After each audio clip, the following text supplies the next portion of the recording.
and development.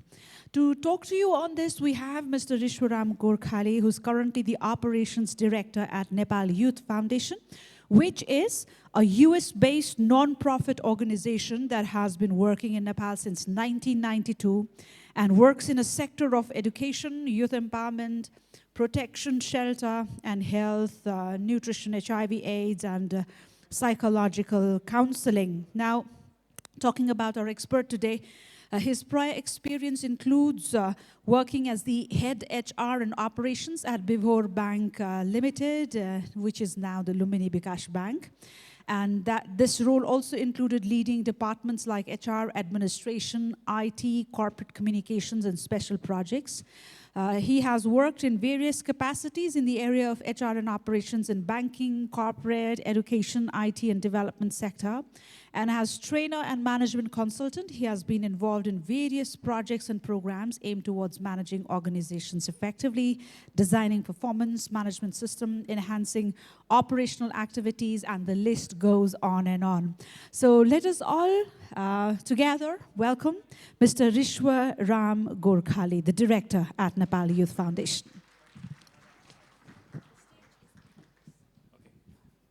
Thank you so much for this lovely platform and the introduction. It was overwhelming. Okay, so are we ready to start?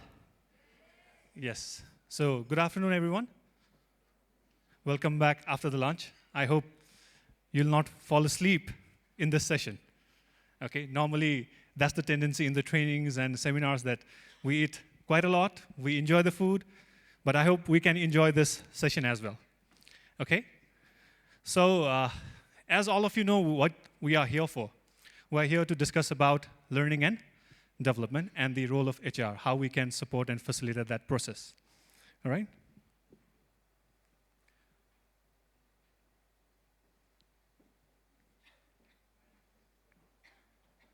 Okay, just for my knowledge, I just want to check with you how many participants are from HR functions. Raise of hands, please. Directly from HR functions. Okay, so almost 95%. Right, great. And the rest would be from the other line functions? Would I understand that, Race? The gentleman in the front and few of members there? Okay. And from which industry are we here from? Are we mostly here from profit making and corporate, private banking sector? Raise of hands, please. Profit making. All right, almost 85. And how many from non-profit? Non-profit sector? Not for profit or profit making, but not for distribution. All right, quite a few, 5, 10. And anyone from the government sector too? None. All right. Well, this is just for our understanding and how we can relate the further discussions. So, I like to start the other way around. Okay? So, don't expect me to be on the stage all the time. So I'll just like to move around, come to you, get your views. So what I want to start is with your questions. Already you've finished one day here in the HR meet, and you are familiar with the topic, the learning and development. So what kind of questions do you have in mind, which can further shape our discussions? Although there's an outline that I've prepared, we can probably facilitate it in more better way. So can I hear some questions that you have in mind? How to make an organization learning organization. Okay, what drives that? All right. Anyone else at the back? The questions that you have in mind. It can be with yourself as a person in the HR department or a line manager.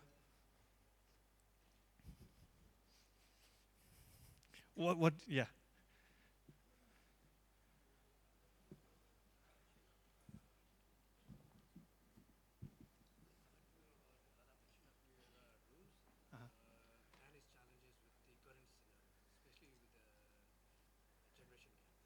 Okay, that's a good question.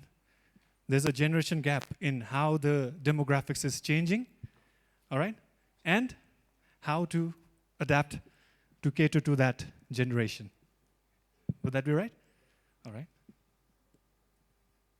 Anything else? So we have 2 questions so far. One is about how to support the learning and development in organizations, again, the thematic area. And another is about how to manage the demographics and the kind of expectation that builds around the new generation that comes into our organization. Okay. So would that be it? All right. So this is my plan here for this afternoon. Initial inquiries from your side, and we want to form a platform for discussions, but I guess there are only 2 questions here. And the next is, we'll talk about how learning and development can be enhanced also, okay? So I encourage a lot of interactions, okay? So that we can learn from each other's experience also, okay? Whatever you felt, whatever dilemmas or whatever challenges we faced in our organizations. Yes?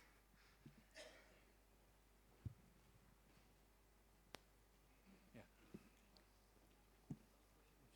Yes. My question is itself the topic, how to streamline learning and development in the organizations. The major question is how to make it interesting, learning and development. Okay. And the other challenge is the people are not coming to you when it comes to learning and development, which is the most important. So how to make them realize that this is the important thing that you should lead your life.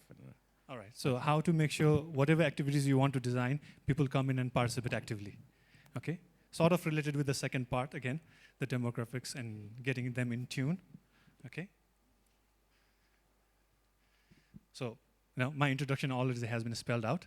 Many people don't get my name unless it's not on the board or the slides. It's Riswo, okay, Riswo Gorkhali. And while I'm here, I would like to just take a few minutes to introduce what my organization does. Nepal Youth Foundation has been working in Nepal since 1992. It's a US-based organization led by Olga Murray. She's 94 years old now, and she's a true inspiration both for the Western and the Eastern world. And we work in the areas of health, nutrition, education empowerment, and child protection, okay? So this is one of the children homes center that we are taking care of 80 children there at the moment. So I'll not go in detail, I'll just move on quickly. And then we are also running a vocational training institute. This is for the youth from various deprived sector and disadvantaged communities.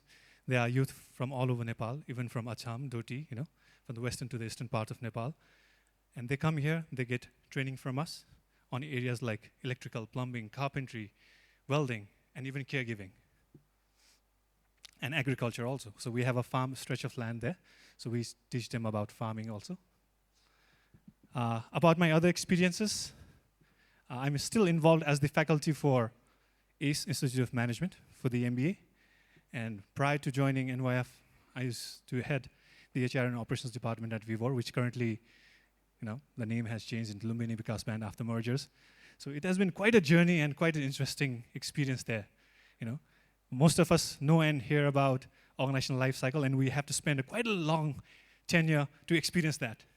So I experienced that within 5 years, the organizational life cycle curve, The introduction, growth, saturation, decline, and followed by, again, the S curve, moves up again. So while we talk further, we'll relate with all those experiences and the challenges about people management and the kind of learning and development environment, what it's supported and what not, okay? I've been also associated as a consultant for various other organizations, so I'll not talk about them here.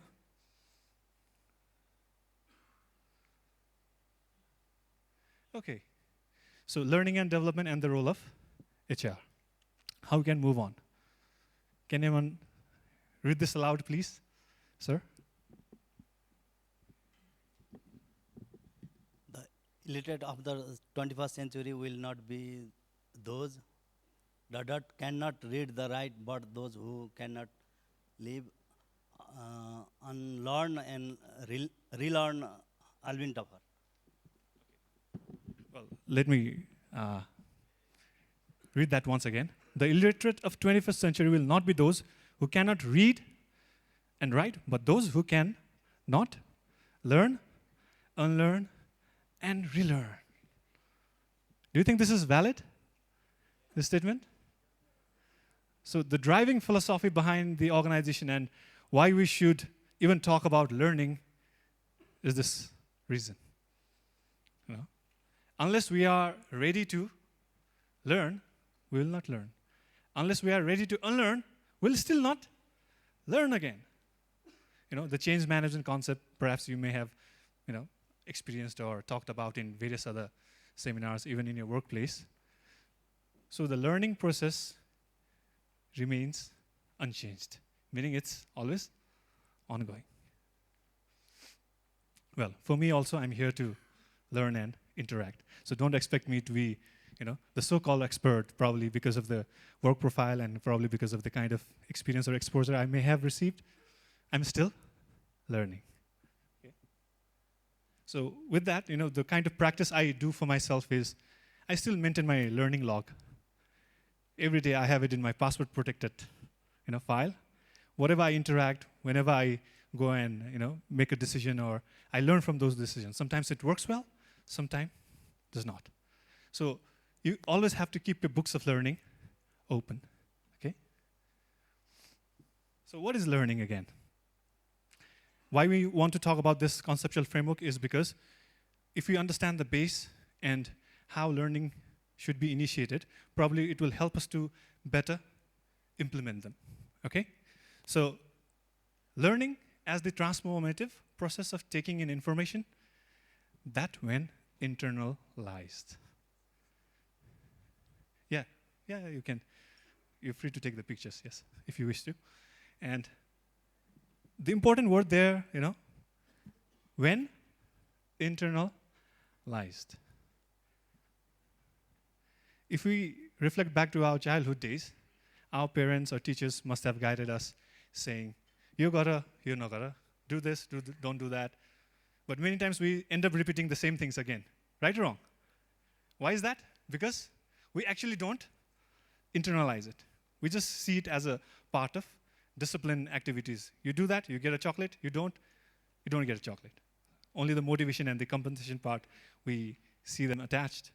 But as we grow along, as we become more adults, you know, and you become the sole responsible person for the consequences, then you start to truly internalize whatever being shared with. So, and after that, changes what we know, meaning what we thought we knew already, should it always remain constant or not?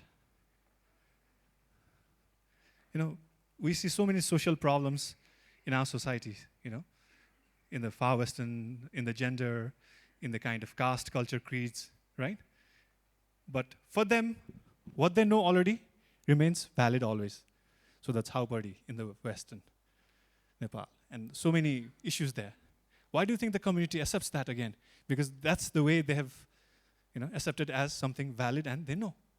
So why we try to learn, we want to see that what we know can be subject to change, okay? So 5 years down the line, the concepts that we discuss probably will be again much more modified.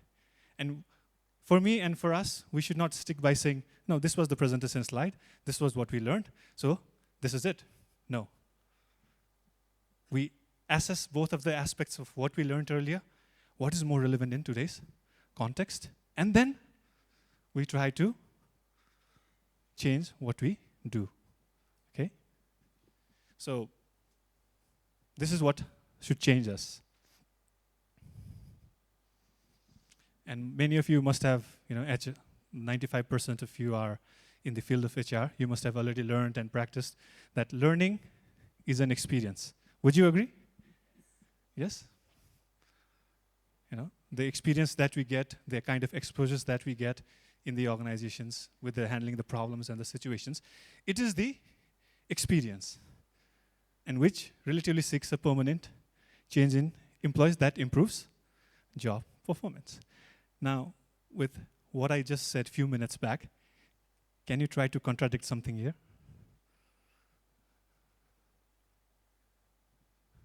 Yes?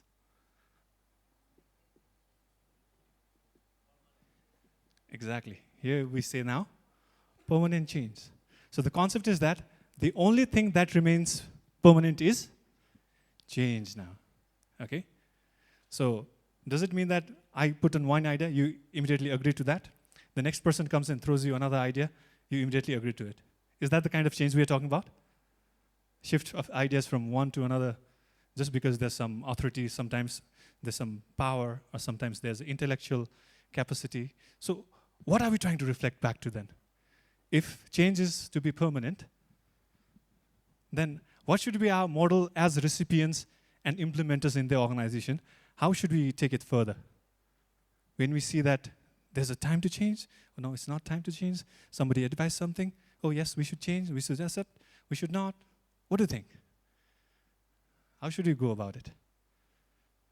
The mindset.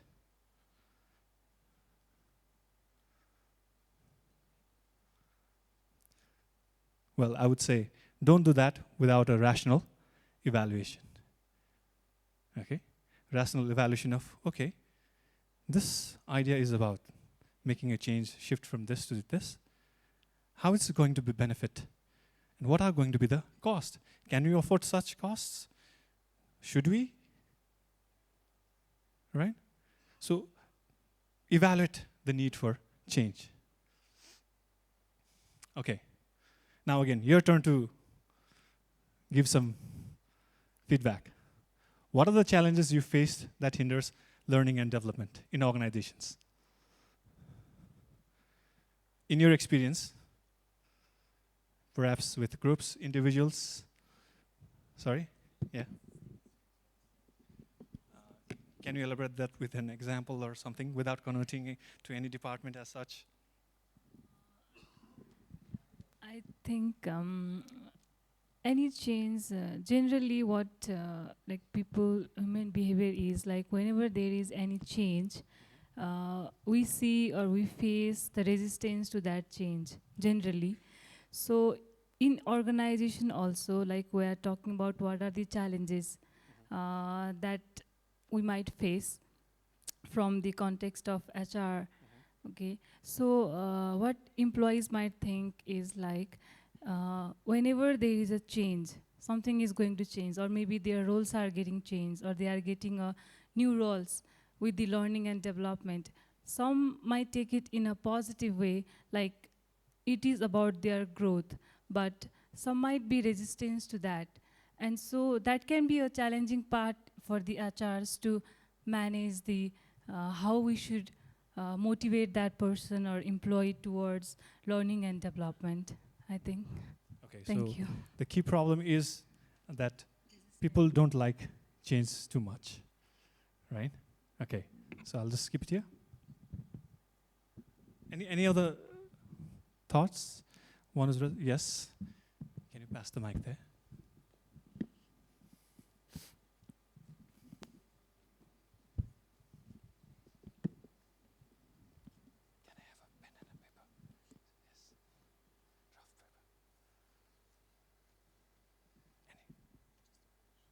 Yes. Like we are not ready to go outside our comfort zone. We are not ready to go outside our Comfort zone. comfort zone. Okay. So you like to stay within that comfort zone and resistance to change. Most of us, like we don't Yeah. want, like Yeah. accepting the change is not that easy. Mm-hmm. So we enjoy our comfort zone, no? Yeah. So that's the challenge. Okay. Yes. There on this side here. On this side here, two ladies. Sorry? Fear of change, fear of new things. Okay. The problem that I have faced is like I deal with teachers and they feel that the learning takes place only on the other side. They think that they're to teach Oh, and okay. they're not there to learn themselves and that's a big attitude challenge that I'm facing right now. Good afternoon, everybody. I'm Subodh Sake, and I'm representing Mega Bank Nepal Limited. Yes. The major challenges that I think in learning and development is that the employees do not have the learning attitude. So like I am also like at the part of learning and development team in Mega Bank, and so often like what I face is like we organize any learning and development sessions, trainings, and employees hesitate to part in those kind of training. And also like my question to Riswo sir would be like, how could like we motivate the employees to actually participate in the training? Thank you. Okay. Hello. Yes. I have one feedback on this.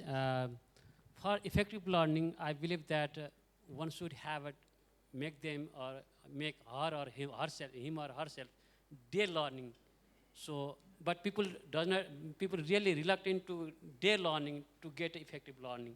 So because they think that they have already got much more learning, I mean knowledge before to sit in the learning environment. So they don't So come with an people open should- mind? Yeah, people should get the day learning to get effective learning. That's the one challenges I faced during the learning and development process. Okay, thank you. Yes, I just like to exchange some experience, Yes. especially from the manufacturing side. Normally people do not want to change unless and until we give the deep explanation or other things, especially in the manufacturing area. Normally what they think that why should we change? If we will make change, that will benefit for the organization, not ourselves. But we have to go deep. If we will change, it will be helpful for your skill, upgrade your skill. You can easily sellable to the others, and it will overall it will impact positive impact to the safety and cultural effect. That's why we have to change. That's the thing I want to share. Thank you. All right, thank you.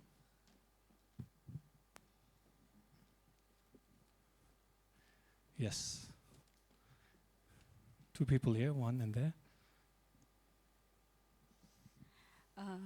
I think one of the challenges in changing or in terms of learning and development, I work in a development field, and I think one of the challenges is people want end result too quickly. So whenever there is a training and development program, what they look at is they look at a perspective of, okay, if I have this training or development, what would be the next step for me? So they want it as quickly as today you're in a training and they want the end result tomorrow.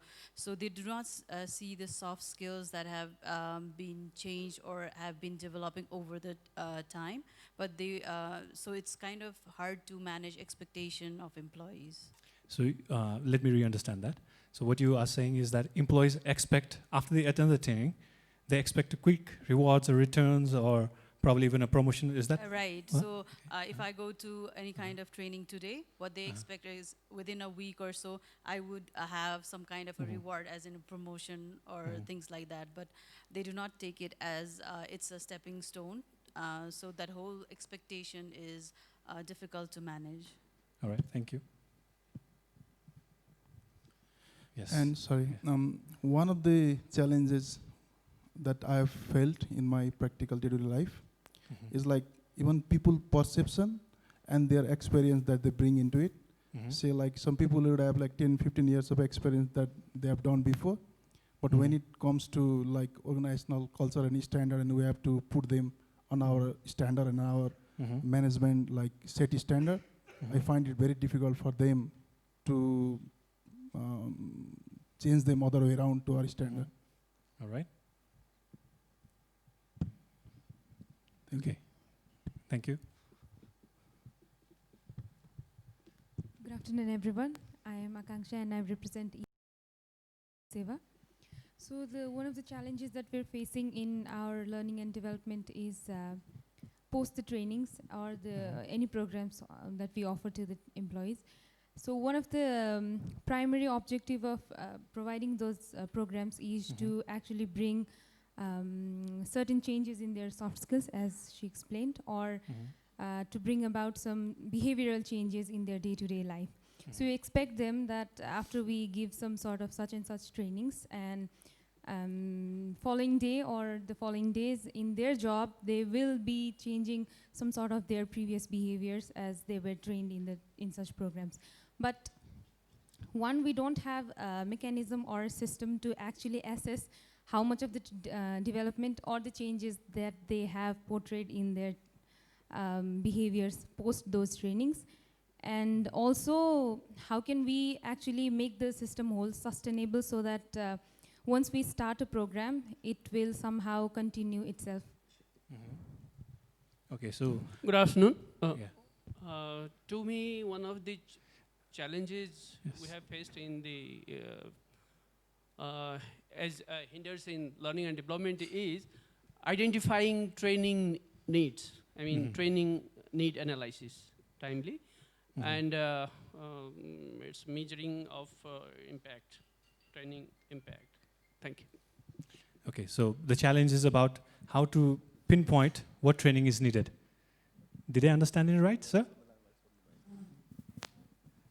Did I understand it right? How to pinpoint and identify the training need? Yes, okay. yes. Okay. Yes. Okay, so quite a handful of questions and challenges we have, which is good. So can I continue? Yeah? Okay. Do we generally see this kind of pattern in an organization? You know, there'll be some hierarchy, right or wrong? Either flat or tall, but still there'll be hierarchy. Isn't that so? It's only the span of control and the departmentalization which makes the structure flat or tall, right? So, you know, however you want to make it a sharp-edged pyramid or a relatively flatter pyramid, still it will be a triangle, okay? Now, here we see that on the top, generally the few leaders are there, probably the board and then again the CEOs or senior managers who will govern and lead and show the direction about how we should move on, right? And then after, we have the line function, the functional heads, and the head of HR, the people who are responsible for leading the overall HR activities in the organization, right? And then again, the rest of the team. So even while I was preparing the slides, and again, with all the thoughts that was going into my mind, and looking into many reference sources to prepare for this and discuss with you, I was thinking probably line and HR both can be interlinked with from the flow of the top to bottom. Do you agree? And the same goes for HR.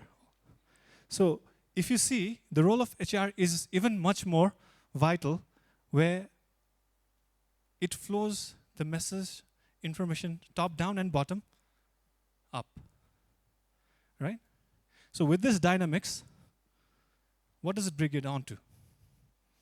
How can learning and development be enhanced in the organization? So who are the parties involved here? Let's go back again. Sorry. Who are the parties involved here again? If you are to establish a learning and development organization, is it only HR first? So think as a strategist first.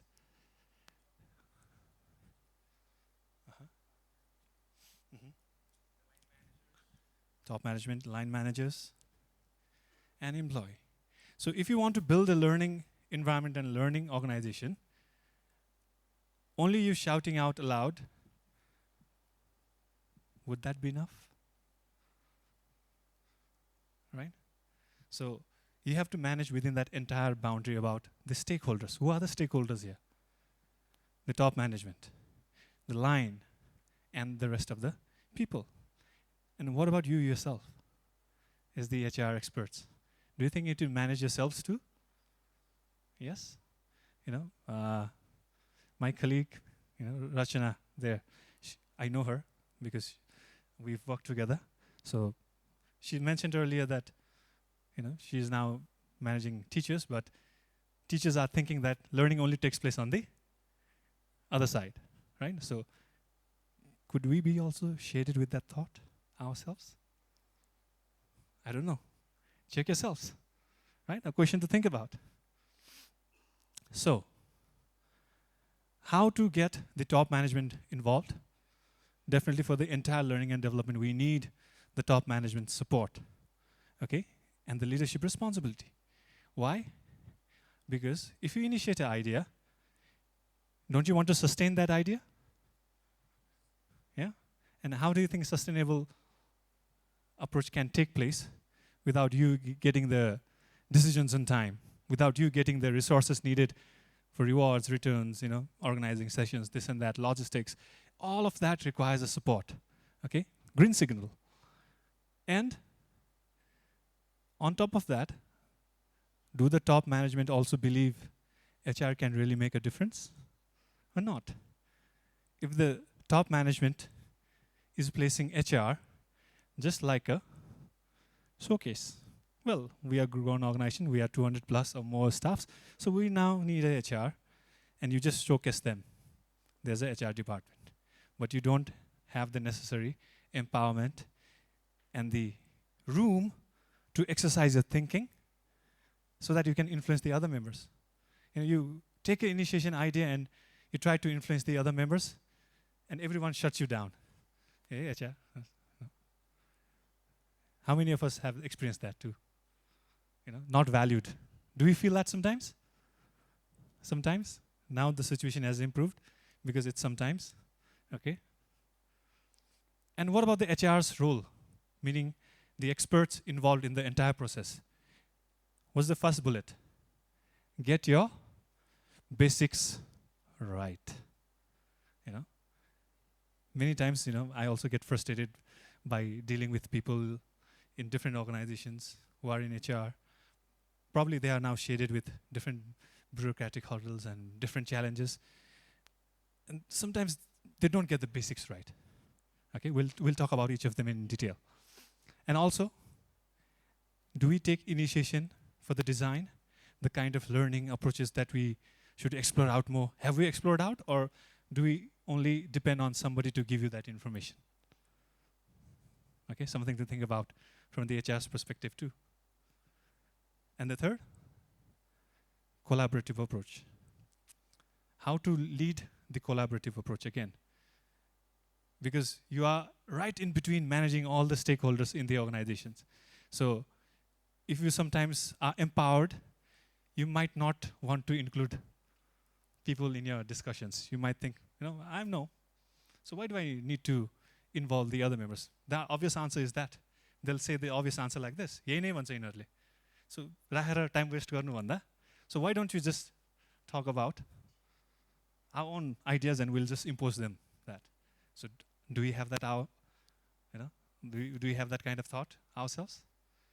And the line support, the line people for the input, commitment and participation. Without their leadership, do you think your initiation will be sold out in the organization? What do you think? खै एचआरले भन्यो यो गर्नुपर्छ र किन गर्नुपर्छ चाहिँ थाहा छैन. If that is the kind of obvious information that flows down to the rest of the people, no matter how brilliant your initiation was, by the time it funnels down to the rest of the team, it goes out. And again, the team, the rest of the team, the employee's role. So we'll focus into these aspects. All right? So while we talk, then I'll pick up the relevant examples and the thoughts that you had expressed earlier and link them. So first, come on, don't make sad faces. Be happy. You are very important for managing people and the process for their learning and development. First, start with yourself. Start with yourself. Don't think that HR पढ्यो मास्टर्समा or HR को पहिला काम छिरिहाल्यो अब त्यसपछि HR मै लागेछौँ. So ठिकै छ. get out of that attitude. Start with yourself first. Start with yourself. Realize the importance of yourself, that you're the one to bring about the change. All right? And I am important member in the organization to lead and drive that learning and development. No matter how challenging the environment is, as colleagues might not be supportive, but still think that I need to be persistent. All of us must have heard about the motivation theory, right? For example, let's say, I'll give you office context example. Tomorrow we have to go to office. No, tomorrow Saturday, Sunday. How do we set our mind, or for those who have Sunday holidays, Monday you join office. Today is Good Friday, yeah! Your energy level is high. And on Monday or Sunday when you join back, as office janchu. That is degree 1 motivation. I'll go to my work today. Degree 2, I'll go to my office on time, I finish my work and I'll come back. Second level of motivation. Third, I'll go to my office, I know I have to face that problem which was pending from last week. I still have to deal with the same vendor or same customer, the loans or the banking or all of that. Or I still have to see the same boss again. I don't like the boss too much. Right? Or I don't like my subordinate too much, but I have to still get the work done through him or her. But I'll make sure I'll do a good job. I'll be persistent over getting the results. The real drive factor, the pressing on. And I'll really do it. I'll really push further. So, which degree do we carry ourselves first? When you're talking about the role of HR, role of yourself, and you going to office. Come on. I'll go to my office, I'll finish my day, I get my salary anyways. 1. 2, I will go to the job, and I'll finish things, I'll do this and that. Fine, problem answered, sort of. Third, no matter what, I'll be persistent over achieving what I have to, irrespective of the challenging environment. What do you think is most valuable? Which one? The third one. Maybe I asked a question too much here. You should not answer that. Keep that for yourself to answer that, okay? But the obvious answer you said is, we want the third situation for ourselves to be at, right? So if that is the situation, question yourself. Are we really in that third level? No matter what the challenges are, I'll keep on persisting. I'll be persistent. I'll keep on bouncing back, okay? Many of your facial expressions suggest to me that probably most of us are not at that third level too. This is based on my experience of interacting with so many MBA students who are working executives also. I might be wrong, but this is something for us to reflect back. What is the degree that we are applying ourselves? So, number 1, if you are to get the top management support, and the leadership support and empowering or seeking more empowerment for yourself so that you can create an influence, what do you do? What is your role there? Let me go back to that structure again. The stakeholders. But still, the HR's role is applicable and influence support can be pressed onto all of these areas. Still to the top management, still to yourself, line, and then again to the employees. All right? So what can you do?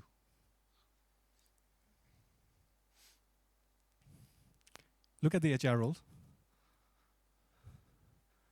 Provide updated information about the internal strengths. Strengths meaning as in like you could be a pioneer in some function, you could be a pioneer of some ideas. Your team could be the pioneer leaders in one areas.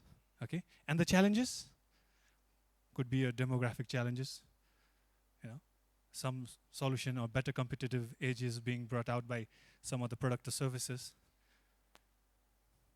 Especially in the IT sector now, e-seva and all, and so many other IT sectors, we see there's so many competition growing, but still competing, right? So do we have that information based on our experience and based on our research? Do we do that? Do we do that? Yes, we should. Many times, the information edge, if we don't have it in our hands about our organization's strengths and the challenges that we are facing, don't you think it can hurt your credibility?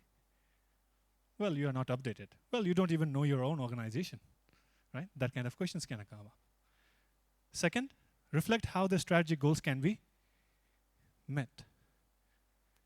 So have all of us experienced and apply, or have we been applying strategic human resource management? Strategic human resource management, not just HRM, but strategic human resource management approach. So what does that mean? We'll come to that, okay?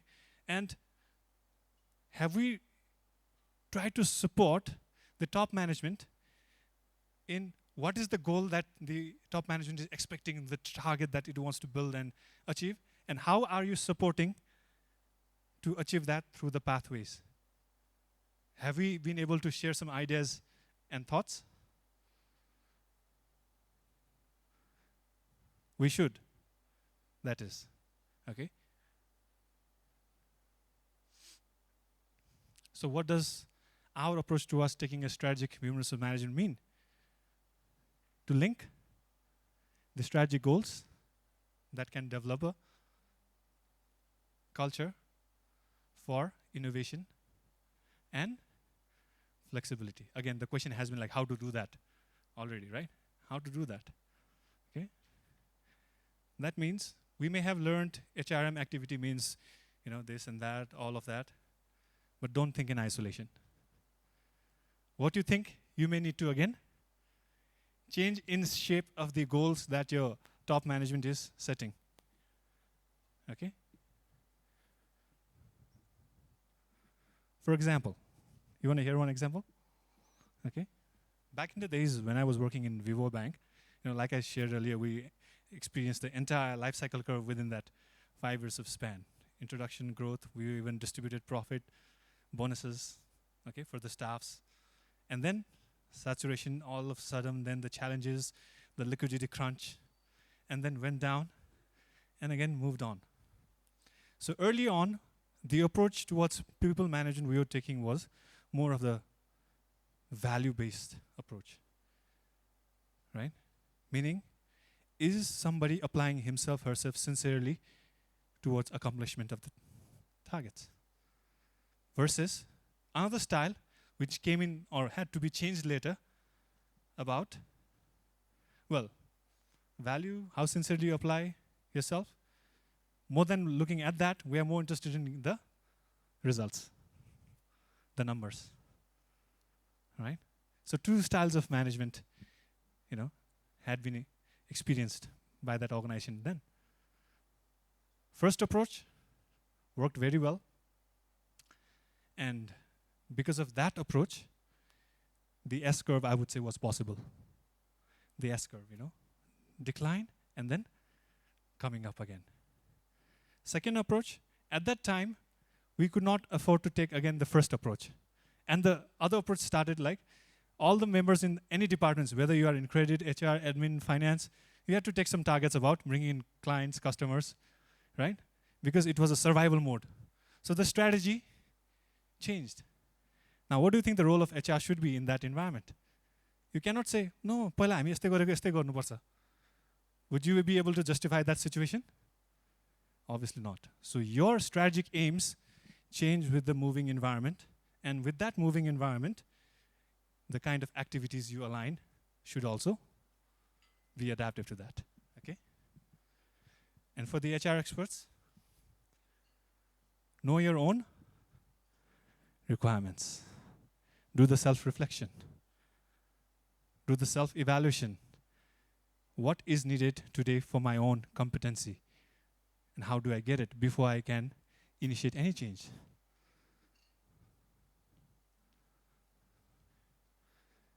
Have a look. Think over it. 30 seconds.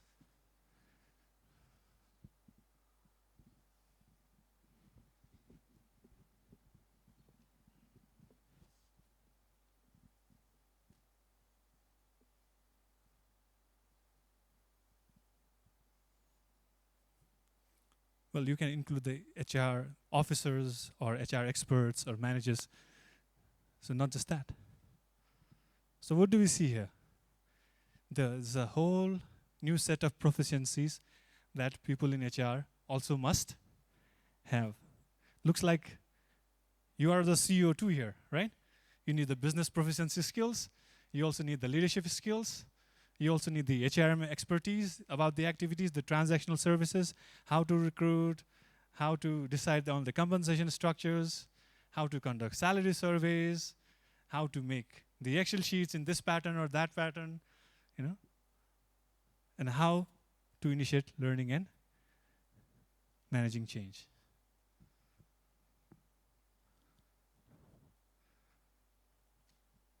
So out of these proficiencies, can I see now the raise of hand where we most are aligned to? Which proficiency do you think at the moment we have more? Number one, business proficiencies. Meaning the strategic thinking, big picture, financial cost, impact, benefit. If we adopt this strategy, it's going to be this. It's going to bring an impact like that. Probably that's not too viable. We need to change the option to something else. But when we do that, it's going to impact our people in this way. You know, thinking like the strategists. So business proficiencies. Leadership proficiencies. Are we able to really influence and communicate well to our people in the organization? What is the degree of communication skills that we exhibit ourselves?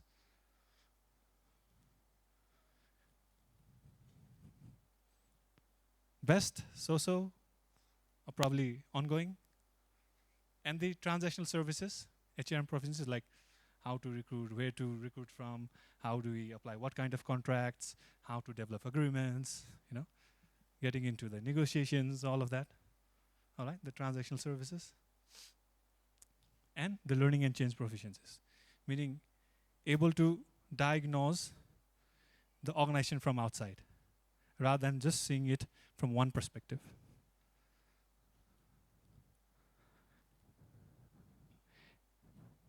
I need some feedback here now. What do you think? Do you think this may help us?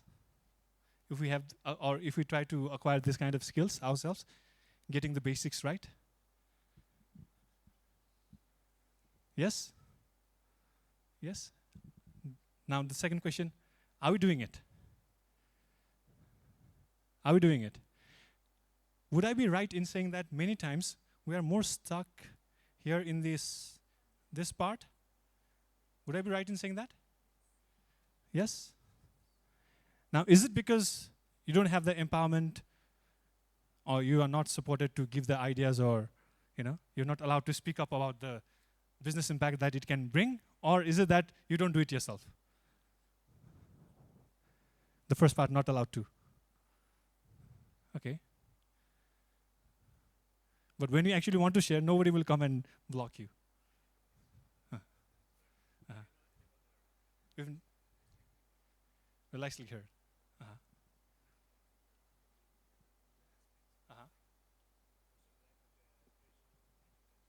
Nutritional patterns. Well, why are you talking about the business and why are you talking about this? Focus on activities only. Is that a kind of thing that we get from the management, or so that we don't get to share ideas, is what we're saying?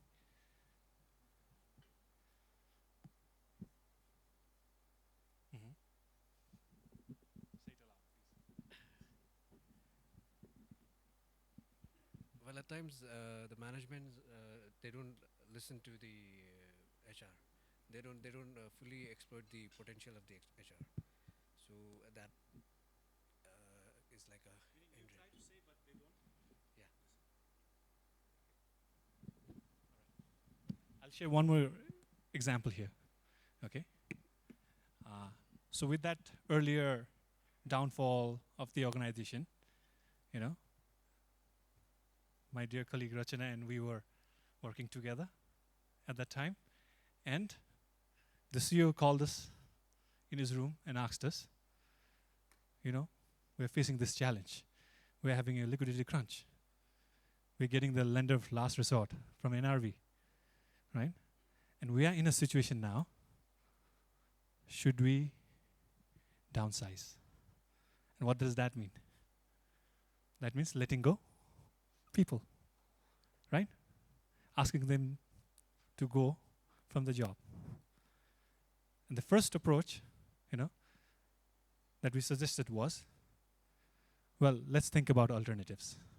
Let's not go into downsizing.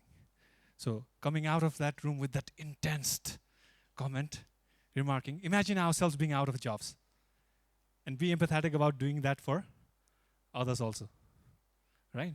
So coming out of that room, exercised a lot. Looked into numbers. Looked into crunching details about where are we spending more? What are we doing? What can we do? And some of the interesting things, which sounds very simple, but we actually were able to make change. No one was literally fired. We did not downsize. We were actually able to save cost. Because the issue about downsizing was coming because of the cost. Right? So we looked for other business proficiencies where we can impact. Don't laugh, but these are, again, simple things that I'm going to share. All of us are fond of milk tea and milk coffees and the uninterrupted rounds of 5 to 7 or even 10 cups in a day, right? So we checked that. What's the number of frequency of coffees that is coming into our office and the branches? Got the data. How much does this cost? How many teaspoons, and we used to have a 5-star coffee, so the so-called the guests and the customers who used to visit us, we immediately cut it out. Converted that into all black, right? And I think per branch we were able to save about 20,000 rupees per month, right? And then even in the head office where there was like about 70 to 80 staffs, the number of coughs also went down because the taste does not add up. But again, it's better to have a black coffee than not have a job, right? And the other things, we instigated the culture about being more conscious. There was a fuel limit for the managers and different level staffs. We even tried to propaganda, spread a word about why can't we save our fuel costs? So when you are in traffic lights, it's obvious information we all have. Turn off your engines so that you can save the fuel, right? And we restricted limits, ceilings on the fuel cappings, okay?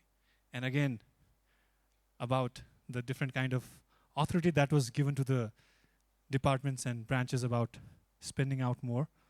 That kind of approach changed from what was previously, and now they had a limited restriction. They could not spend much too, right? And it really make an impact. There was even a situation, may sound silly, when there are like 4 members working in the department. So are all 4 of us using the computer at the same time, all together? We even went on to that level and tried to check down. Probably only 2 computers are enough now. Why don't 2 of you go out and do some other work and try to find out areas that we can make an impact? You understand? So we had to go and dig deep into that level to bring about those measures. So I would say that would be not just the transactional service, but the business proficiencies. Okay? So let's take this reflection back always. Okay?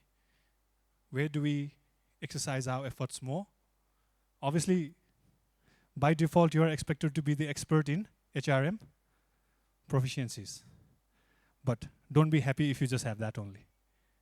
In today's context, that's just not enough. You have to be really strategic. Okay?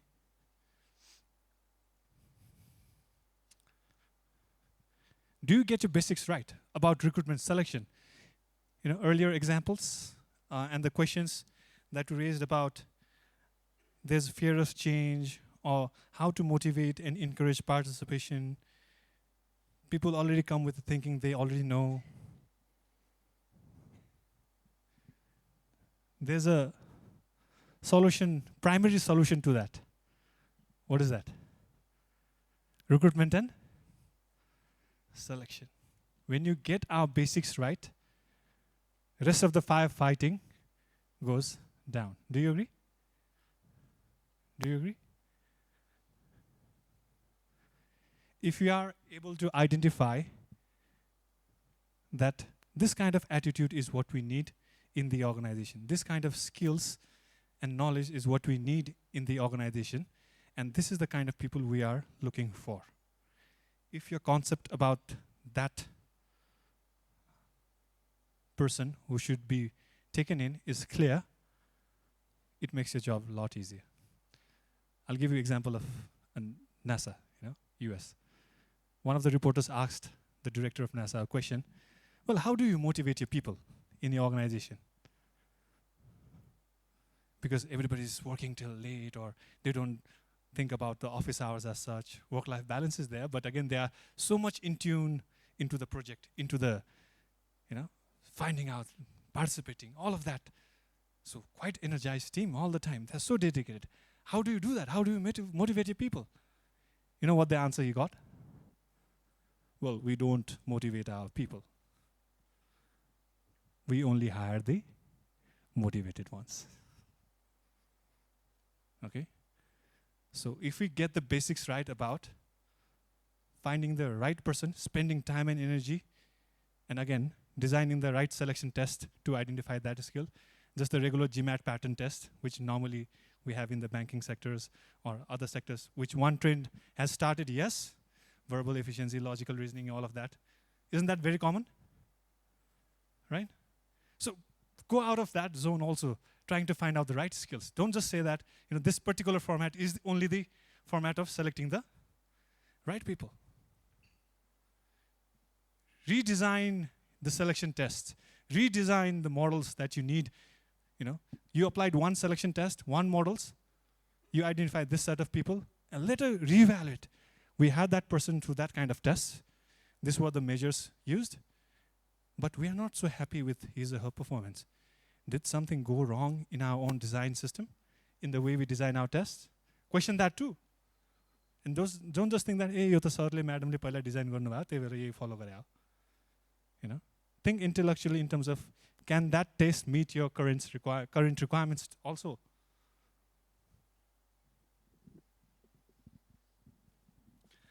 And also, just because the top management is having, yes, people are very important. Yes, we need to give budget to spend on trainings. Yes, we need to empower our HR. Is that thinking only enough? No. Why? One of the real experiences, a consulting firm was spending about 200% over budget on its staff's training. 200% over budget. Right? They're people focused. They're thinking about people, how to bring in change, how to develop the learning culture. But still turnover was taking place. People were still resigning. Right? And the stability was shaken. Later it was found that the crux why that was happening was an issue of job analysis. Meaning, the jobs that people are performing versus what they were hired for, and subtle changes in the job requirements that did not meet the requirements of the job.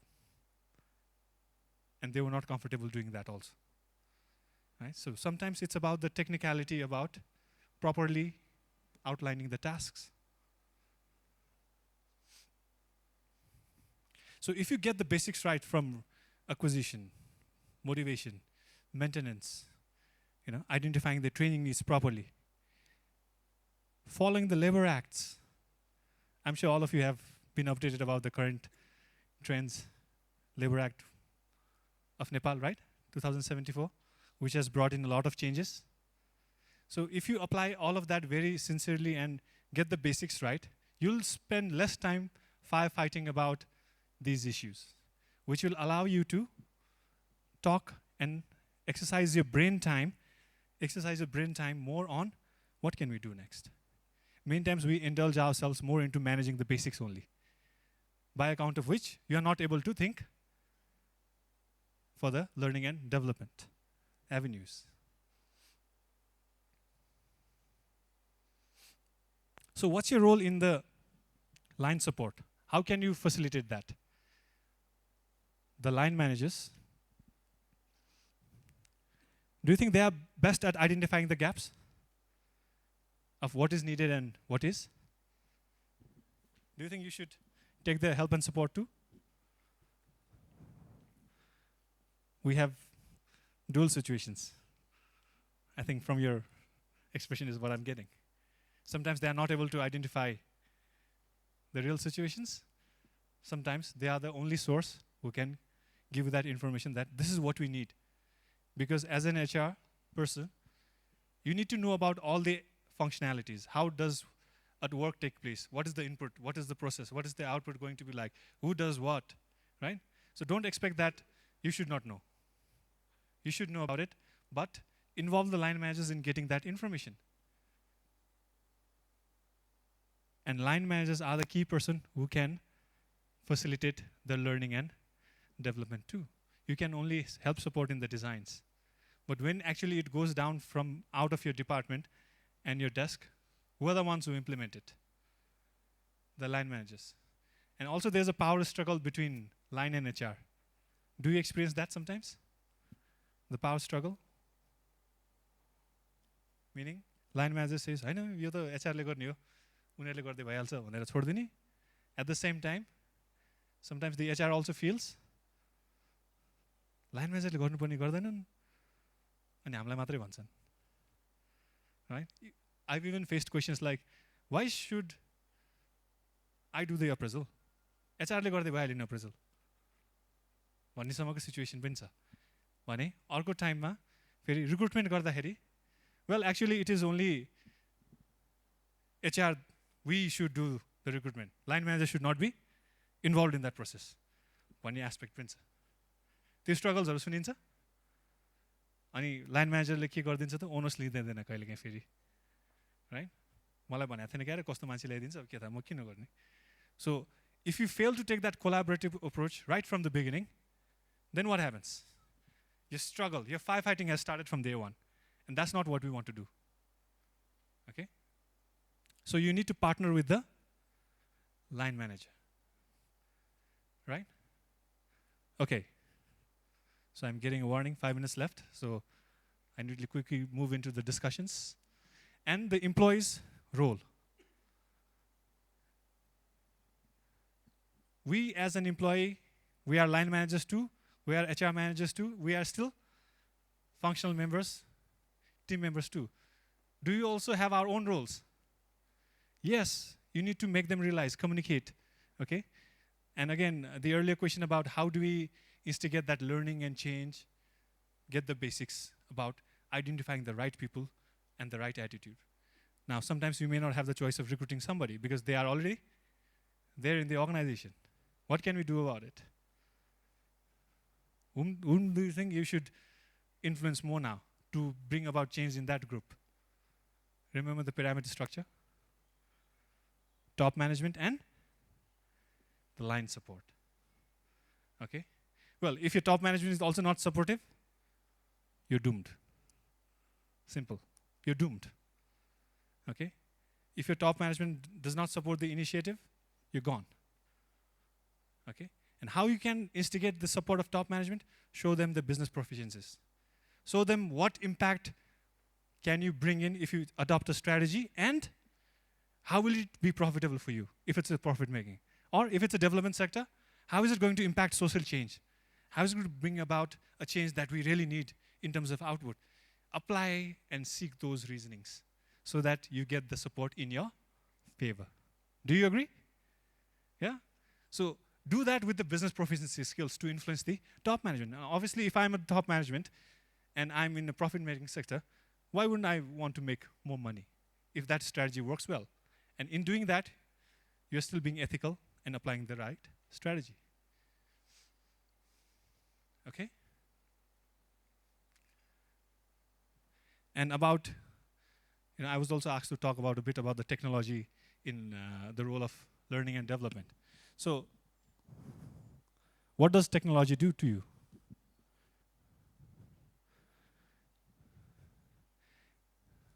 Is technology itself a solution?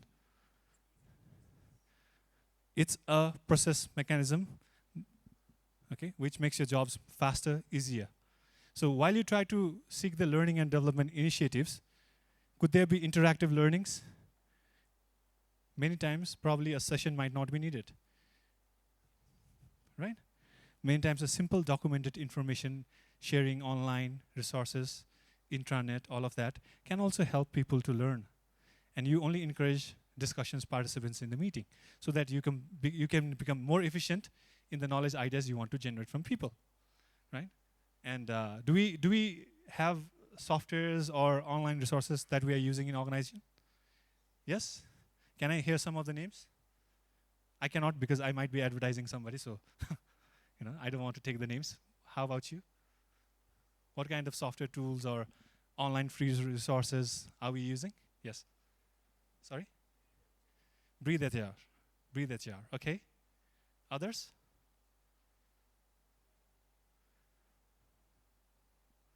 That's supposed the intranet system too. Yeah, complete HR software tools. The aim about using the technology is get your brain time free so that you can think about the next level of challenge you want to take about. Don't go into personal files only and tick mark and this and that, making data entries only all the time. That's not what we should be doing all the time. Think more about your open space time. Imagine, breathe out of this room, go out, Think about what can be the solution to a new learning and development exercise. That's where we get most stuck. Office भित्र आएदेखि phone बज्न थाल्छ, laptop अगाडि हुन्छ, Excel sheet अगाडि हुन्छ, हैन, and this and that, process आउँछ, चिठी बनायो, recruitment, termination, all of that, right? And we spend most of the time in that. And have we spent more time about thinking about learning initiatives? यहाँ यो आइरहेछ है, Harvard Business Review मा यो article आछ, यसले यो idea research share गरेको छ. We need to pick that up. Come on. How many of us do that really? Majority don't have that luxury. Not that you don't want to, but because we haven't found the space to move out of that transactional services. So I see that more impact is on our onus is on us to move out from that, transactional service to learning and development initiation, where you will continue to be persistent. Okay? Reorganize your own learning and work pattern so that you can also contribute to the 4 dimensions of business proficiencies. Can I check back? Business proficiencies, leadership proficiencies, HRM transactional services proficiencies, which you should be good at anyways, and learning and managing change proficiencies. And the last part cannot just come out of this session or cannot come out of a book that you read. What do you think it can come out of? The brain time you spend. This organization might have a different issue. This organization might have a different issue. So you need to apply that creative inputs yourself, that I need to move out from this area and I need to apply this solution. Okay? And when you actually do that, it really works. So the formula is coming back again more onto, for me, to ourselves. Okay? So yes. Thank you, because we are running out of time and we can now, how many minutes do we have?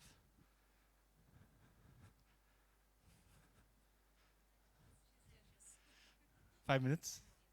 5 more minutes. Okay. So I'll quickly talk about a few of the things that we, asked earlier about fear of change, resistance to change, and, because there were common agendas there, and people who already think they already know. How can you change them? Right? Let's say you are the one who is fearing change, or you're not showing that fear, but you are resisting it. But the actual reason might be fear behind it too. Right? So if you are the line manager yourself, I have the direct onus about dealing with you in person. And if you are not the line manager, and if you are the team members, and again, there are so many members in the organization, I may not have so many, I as an expert in the department, may not have the time to spend with all the people. So whom do you think I should contact and be partner with? Your line manager, right? And spend time, if you are about to bring out any change, spend time with people, share the ideas. Don't just go about saying, ल अब हामी यो नयाँ गर्दैछौँ, अब अर्को हप्तादेखि लागु हुन्छ, पत्थर की लकीर. Don't do that. You do that still, but do that with a softer approach. Involve people in the earlier communication. Share the idea about, well, हामीलाई यस्तो issue भइरहेछ, यो कुराहरु यस्तो challenges आइरहेछ. Don't you think we need to change? Raise that issue in the staff meeting or a group cluster or any forum that you may have. Build the scenario in the people's mind and perspective that, oh yes, we actually need to change. Don't say the solution yet, even if you may know the solution.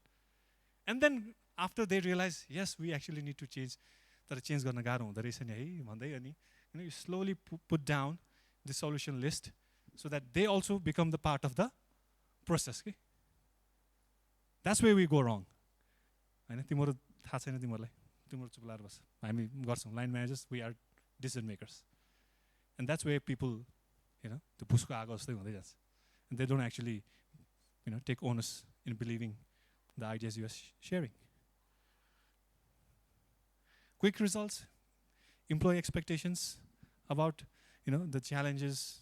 They do attend something, they let's say go out in a seminar, they come back and they expect a promotion. I think that's too ambitious, right? So proper orientations right in the beginning on all the HRM activities, right? And also, before you send out somebody on a training, the need analysis is very important, okay? Because there was limited time, I have the information, but I did not share that. When you analyze the need, you have to do the organization analysis, job analysis, and the person analysis. Sometimes the person may be performing is out of capacity. He or she may not acquire and implement those learning attributes. So sometimes the person you want to train, you may need to switch. Who has the right attitude, right knowledge and skill, who can learn and actually implement. So for that, the job enrichment, job rotations, and job design techniques you may need to look at. Okay? 15 years experience, difficult to change the behaviors and attitude. Well, I still have faced those challenges, right? And sometimes waiting for them to change might not be too hopeful. So what do? You team up with the top management, analyze the situation. If that person is really not able to make change the job roles of the person. Irrespective of trying and making an effort, you've tried to coach somebody, you've tried to give them the exposure they need. They are still not able to bring about such changes. So can we change their job roles where they are less, hurting others in that environment and bring somebody more dynamic from within the team who can bring about those changes? Even job rotation could be a strategy if you cannot change the mindsets, right?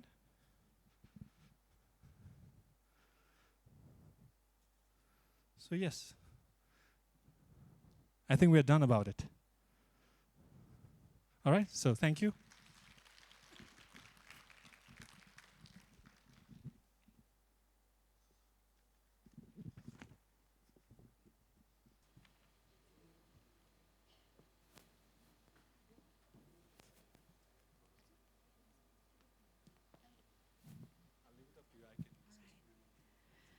If you have a few questions, we still have about a couple of minutes.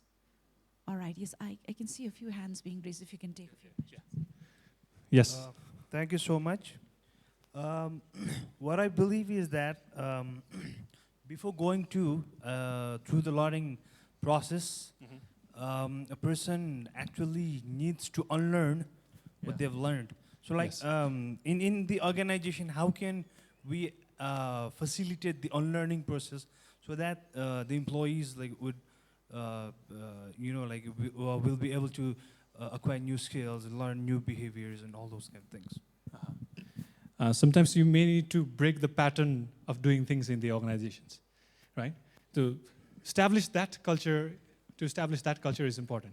For example, many of us organize staff meetings, right? Participate in the staff meeting. And the general trend is, that there's an agenda, and there's always the same pattern, and there's always the same speaker and the managers who speak up. For us, when we try to change that pattern, what we did was now bring in the other person in the department every time. And managers should not speak first. The other members in the organization should be allowed to speak up. So no matter even if somebody is assistant level, right? By that, you're allowing them to what? Get some exposure, get some confidence. The person might be a bit shaky about sharing the words and ideas. And then the manager can add on more details from at the back. So simple things of doing, the pattern, you can try to twist about those patterns, which triggers what? It's not always the authority. It's the openness, open environment, Simple ways of doing things and encouraging the departments to have their own internal meetings and share their ideas, inputs, and invite other members and share the ideas and inputs so that the HR person can also get new ideas from other members, right? So the regular pattern of doing things, you might want to change. And it can start from simple things like organizing a staff meeting.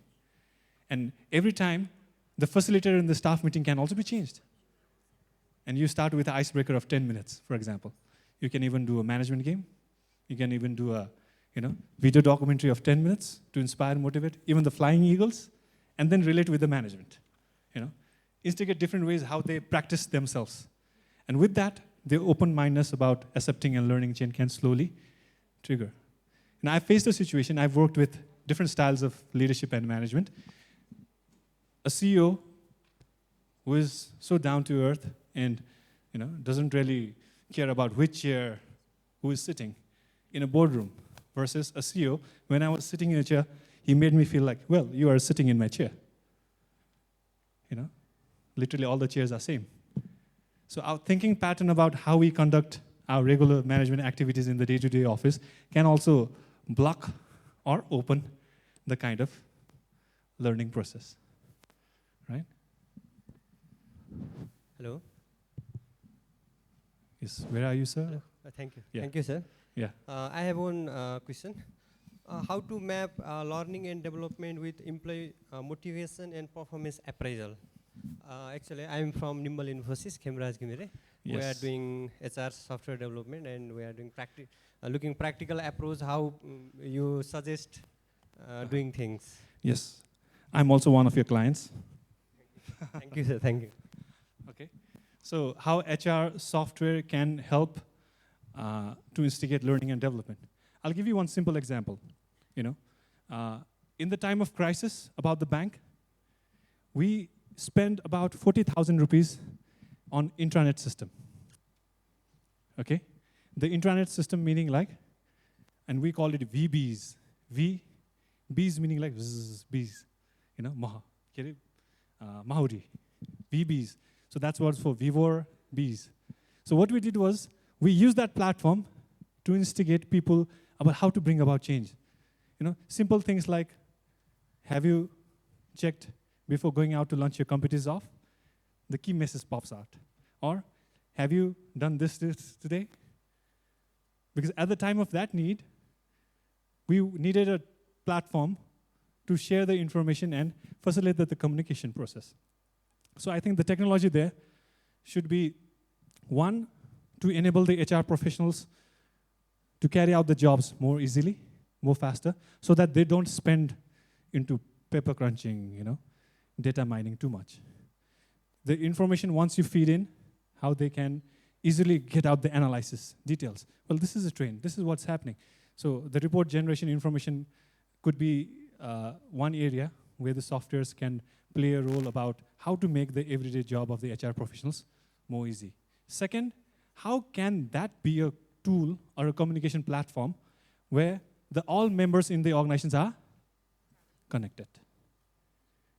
If the technology is not so easy, then what happens? People will see like, hey, your software, kaame gardena. And it just takes one member to talk about that in the canteen, and the lunch hours spreads out like wildfire. Rest of the members who think has been working fine, they'll also start saying, "Aaj chalena, yo sathile bhane thikai raheछ." And actually the problem might be with internet connection. or probably the jack of the internet, the cable is not properly hooked up. So they'll try to blame all the, complaints about only to the software. That's the easy trend that I've seen, right? So the software's focus should be how to bring about people together in a communication platform. Why do you think Facebook is so popular? Because it has allowed us to communicate what we want, and the user interface is so nice and easy to use, right? So the user interface, again, I think for the software company, you need to identify what organization like to communicate about with the employees, right, sir? So when you find that out with your clients and companies, and you build a platform for them to communicate better, and the initiation about change, the initiation about learning, and the learning documents, materials that can be shared online, that could be a platform. Don't just think about like email exchanges only through softwares. You understand? Yeah, like an online library or something else. Yeah.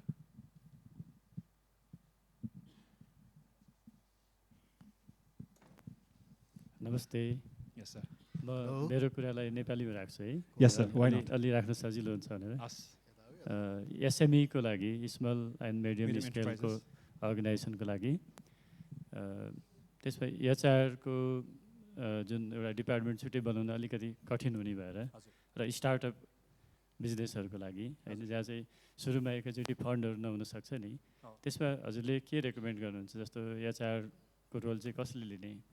त्यसको अनरले अथवा उसले एकजना HR को स्पेसलिस्टलाई ल्याएर HR र admin दुइटै दिन सक्छ कि, अथवा हैन अब HR एकाउन्टको दिन सक्छ कि, अब कसरी चाहिँ त्यो सुरुको कुरा राखेँ है. एकदम जल्दो बल्दो सिचुएसनको क्वेसन सोध्नुभयो हैन.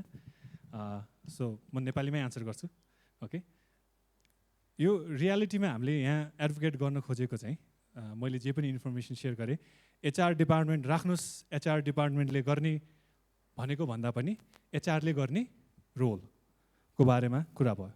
नाउ HR ले गर्ने रोल भनेपछि, बिकज हामीहरू यहाँ धेरैजना चाहिँ HR डिपार्टमेन्टकै एकदम स्ट्रक्चर्ड अर्गनाइजेसनबाट आएको छौँ, more than 90%. So that's why त्यो रिफ्लेक्सन अलिअलि झल्क्या हुन सक्ला. तर स्मल एन्ड मिडियम एन्टरप्राइजेसले HR डिपार्टमेन्ट अफोर्ड गर्न सक्दैन हैन, बिकज त्यहाँ HR को म्यानेजर ल्याउने भन्ने बित्तिकै उसको लागि सफिसियन्ट वर्कलोड नपुग्ला. किन? 20-30 जना स्टाफ होला अथवा 10-15 जना होला हैन. अर तपाईँ ठुलो अर्गनाइजेसन भयो भने तपाईँ अनलाइन बढी काम गर्नुहुन्छ भने तपाईँको स्टाफ नम्बर चाहिँ के हुन्छ त? कम हुन्छ. सो वर्कलोड जुन again go back to basics अहिले भने नि हैन, द्याट यो सोच्ने रेस्पोन्सिबिलिटी कसको हो त भन्दाखेरि इनिसियली स्ट्रक्चर डिजाइनमा टप म्यानेजमेन्ट हुन्छ. अनि टप म्यानेजमेन्टबाट तपाईँहरू नै हुनुहुन्छ भने पनि के विचार गर्नु पर्यो त भन्दाखेरि अब HR को रोल त जरुरी छ.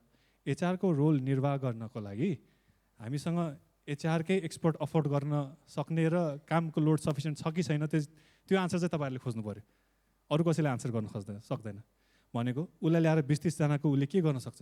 तपाईँ एकदम हाइली प्राग्मेटिक, हाइली तपाईँको ग्रोथ टार्गेट चाहिँ अर्को वर्ष चाहिँ हामी 5 करोडबाट 20 करोड पुऱ्याउने लक्ष्य, एकदम एम्बिसियस लक्ष्य लिनु भएको छ भने you better invest on finding the skilled person who can handle that process. किन? तपाईँको अहिलेको एक्जिस्टिङ रिसोर्सबाट सायद त्यो रिजल्ट चाहिँ नआउन सक्ला. त्यो एनालाइसिस तपाईँहरूबाट गर्नु पऱ्यो कि. त्यो भनेपछि तपाईँले इन्भेस्ट चाहिँ यु क्यान डु द्याट, इन्भेस्ट गर्न सक्नुहुन्छ. तर होइन भने मल्टिपल रोल चाहिँ साइमल्टेनियसली लाने नै ट्रेन्ड इज मोर अप्रोप्रिएट होइन. तर त्यो गर्दाखेरिको लिमिटेसन पनि छ. That is do I need to wrap? Okay, त्यो गर्दाखेरिको लिमिटेसन के छ? Just few statements and all wrap up. Risk के छ भने एडमिन हेर्छ, फाइनेन्स हेर्छ, HR पनि हेर्छ. भनेपछि ऊ अगेन कुन चाहिँ ट्र्यापमा फल हुन्छ यो भनेको कुरामा? ट्रान्ज्याक्सनल सर्भिसेसमा मात्रै होइन. मोर वाइड स्प्यान आउन सक्नुको लागि चाहिँ रुम निस्किन्छ भने that is the best situation.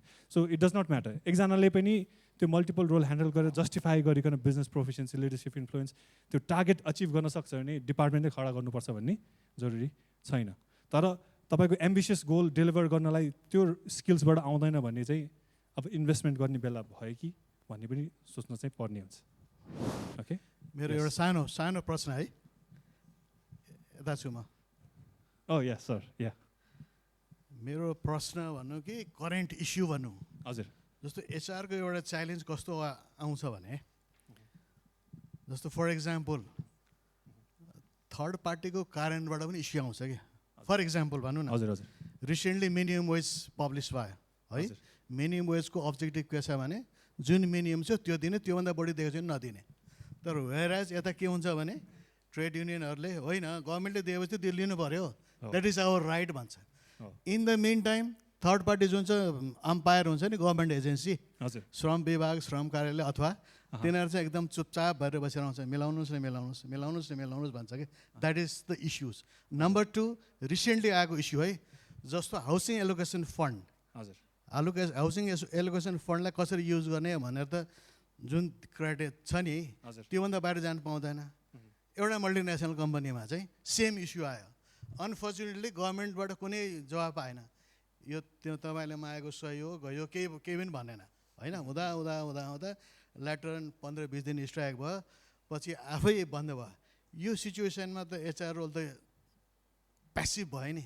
Inactive भयो नि यस्तो इस्युलाई एक्टिभ गर्ने तपाईँसँग के छ tips thank you number 1 again fall back to getting a basics right भन्यो नि जुन चाहिँ हाम्रो कम्प्लायन्स जुन छ कम्प्लायन्सलाई चाहिँ सकेसम्म मिट गर्ने ट्राई गर्नु पऱ्यो लेबर एक्ट जुन रेगुलेसन्स आउँछ म्यानुफ्याक्चरिङ इन्डस्ट्रीको लागि अझै ओएसएच हेल्थ रिक्वायरमेन्ट्स होइन operation health and safety requirements Jun stipulate गरेको छ त्यो बेसिक रिक्वायरमेन्ट्स चाहिँ तपाईँले के नगर्नुहोस् कम्प्रोमाइज नगर्नुहोस् हो यस यस भनेपछि that's about labour relations between the organization and the employee unions, right? अब युनियनको कन्टेक्समा चाहिँ इट्स भेरी ट्रिकी बिकज तपाईँले एक्स्ट्रा सेट अफ त्यहाँ चाहिँ अब फायर फाइटिङ अप्रोच नै लिनुपर्छ कि होइन फायर फाइटिङ भएपछि तपाईँलाई त ट्रान्ज्याक्सन सर्भिसले पुल गरेको रहेछ भनेपछि तपाईँ चाहिँ सकेसम्म त्यो अर्को एजेन्डामा जानु अगाडि त त्यो सल्भ नगरिकन जानै सक्नुहुन्न भनेपछि the only thing I see is that interactions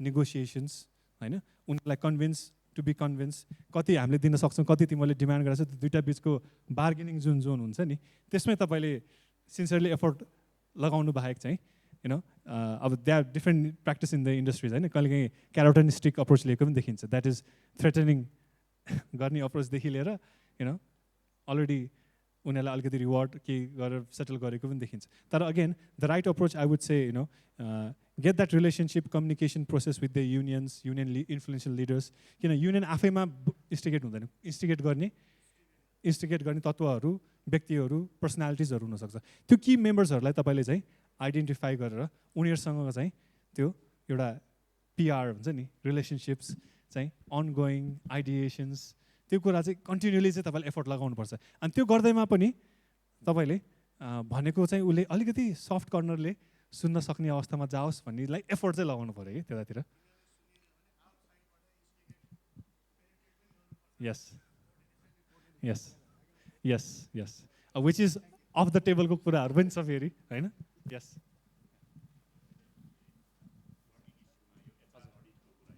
उहाँले रोक्नुभयो हामी क्यान वी टक इन्फर्मली हामी इन्फर्मली कुरा गर्न सक्छौँ उहाँले she is already indicated okay yes sorry to cut you out Yes, so should I hand over the mic to you? Thank you. I'd be more than thankful, though I did not want to intervene and stop this. Anyways, thank you so much, Mr. Riswo Gorkhali, for taking us through the role of HR in streamlining, learning, and development. Can we hear a round of applause as we... Thank you very, very much indeed. Could you kindly take your seat in the front row, sir, please? Yes, as I said, I really did not want to interrupt. This has been a very productive session and this has been very effortlessly taking you all through the agenda that we came in. However, as I said, we have to keep pace with the time constant that we have.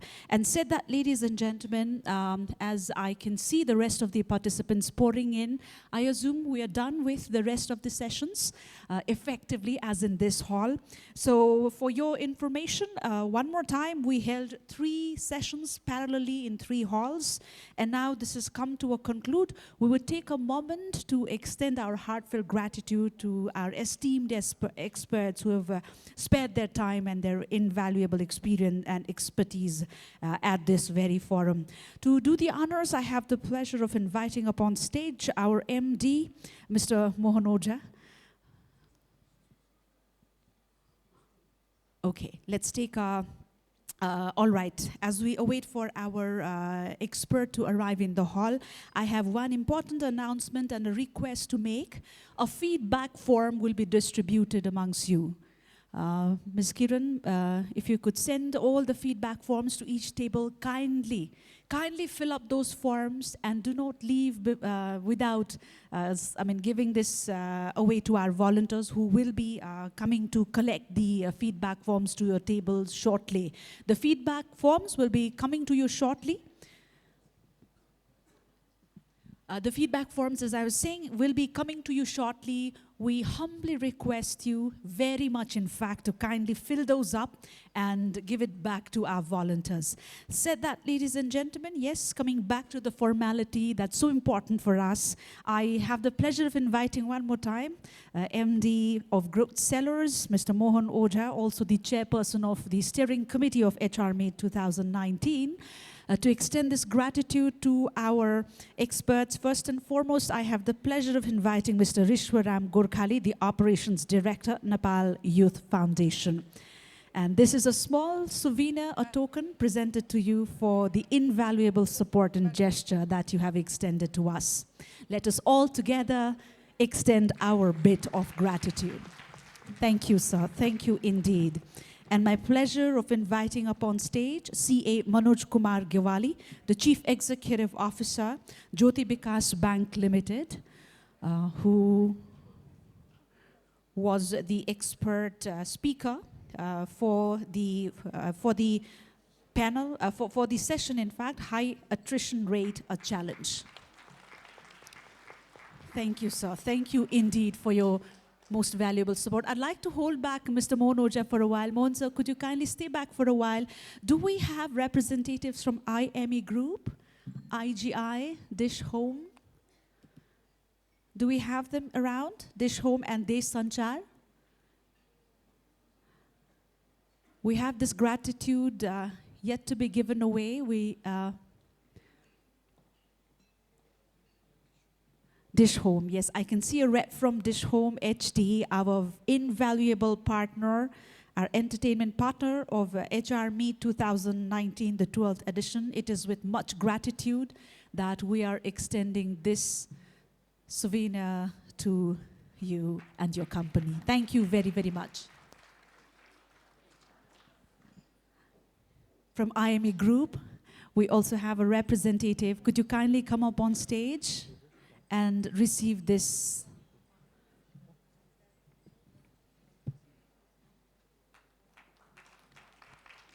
From Desh Sanchar. This is to Desh Sanchar, ladies and gentlemen, our in-kind partner. And yes, we cannot wait to give this away to IME Group. If you could kindly come up on stage and receive this token of appreciation and gratitude, IME Group, all our partners.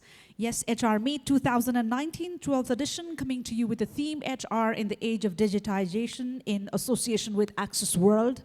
Our knowledge partner, DAV College, banking partner, Global IME Bank, general insurance partner, IGI, airlines partner, Singapore Airlines, payment partners, IME Pay and IMA Limited. Entertainment partner, DH Dish Home, HD. In-kind partner, Desh Sanchar, and our sister concerns as advisory partner and event management, respectively, Growth Leadership Academy and Corporate Club. Thank you, Mohan sir. Thank you indeed. And thank you one more time to all our sponsors.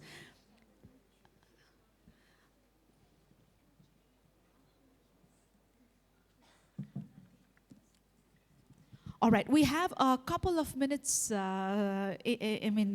have some spare time between our next session, which is the last session of the whole summit. And as the stage is getting set, let us quickly make use of the spare minutes productively. And you all know what I'll be coming up with. We have a couple of hampers ready, and to win that, you know what you have to answer. Can we have the first question up on the screen, please, quickly?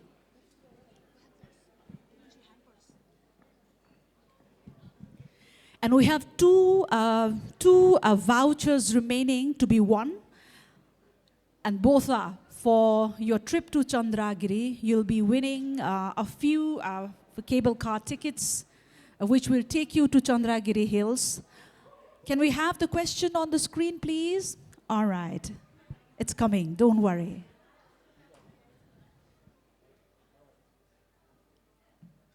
Okay, who is the first governor of Nepal Rashtra Bank? All right, the lady in the checkered jackets.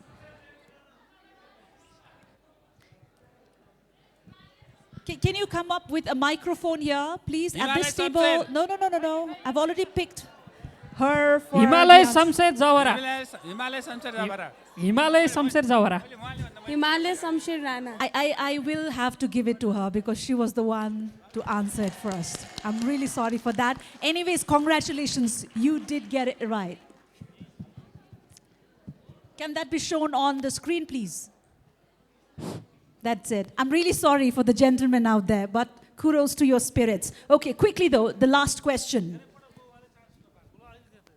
Which is the international sports competition that is held only in Nepal? Here, yeah, the guy there. Elephant polo. Sorry, I'm so sorry, Rupesh ji. I'm Why? really sorry. Oh my God, you got my name. You cannot get lucky You twice. got my name. at I already HRB. won the award already. No, he was the one to... Elephant polo. Elephant polo. You said polo. Do we take that? Volleyball. Okay. Binduji, yes. Elephant polo, that's already done. Elephant polo. Thank you so much. I'm really sorry, Rupesh ji. I'm really sorry for you. All right, so can you both come up here on stage quickly? And if I may invite our ED up on stage to give away the Chandragiri tickets to the winners.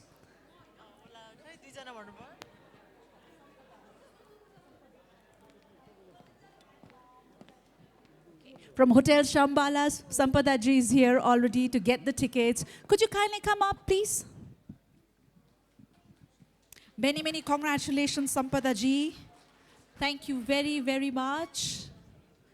And yes, the last packet. I'm really sad it's going away.